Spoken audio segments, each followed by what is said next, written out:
டாஸ்மாக்ல மிகப்பெரிய முறைகேடு நடக்குது என்பதுதான் பரவலான புரிதல். அதை தான் பிடிஆர் சொன்னார். இந்த மதுபானங்கள் விற்பனை மூலமா அரசுக்கு வர வேண்டிய 20,000 கோடி ரூபாய் மினிமம் அது வெளியில எங்கேயோ சுத்துது, எங்க போகுதுன்னே தெரியலன்னாரு. கொள்முதல் செய்யப்படுவதற்கும் விற்பனைக்கும் இடையில நிறைய வேறுபாடு இருக்கு.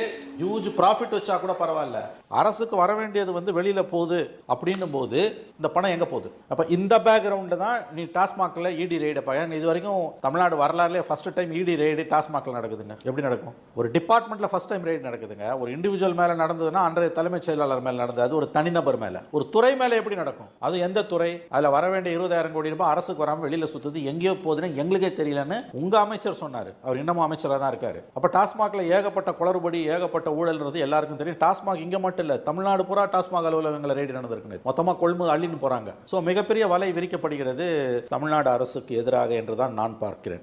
இடி ரெய்டு, டாஸ்மாக்ல இடி ரெய்டுன்றது ஒரு மிகப்பெரிய ஒரு செய்தி. துரதிருஷ்டவசமாக தமிழக அரசு ரியாக்ட் பண்ணல, மீடியாவும் அதை கையில எடுக்கல. ரொம்ப ஆச்சரியமா இருக்கு. வழக்கம் போல அதிமுக அதே தான் நேற்று டிபேட் பண்றாங்க. உலகமே அழிஞ்சாலும், சுனாமி ஊழி உலகமே அழிஞ்சாலும் அதிமுக தான் தமிழ்நாடு மீடியா டிபேட் பண்ண, அது மாதிரி தான் டிபேட் பண்ணிட்டு இருக்காங்க. இது எவ்வளவு பெரிய நியூஸ், ஒரு செய்தின்ற முறையில் எவ்வளவு பெரிய விஷயம். இதே இன்னைக்கு எடப்பாடி சிஎம் இருந்து இடி ரெய்டு டாஸ்மாக்ல இருந்தா காலையில இருந்து ராத்திரி வரைக்கும் டிபேட் ஆயிருக்கும். பொதுமக்கள் கிட்ட இந்த விஷயத்தை மீடியா கொண்டே போலியே.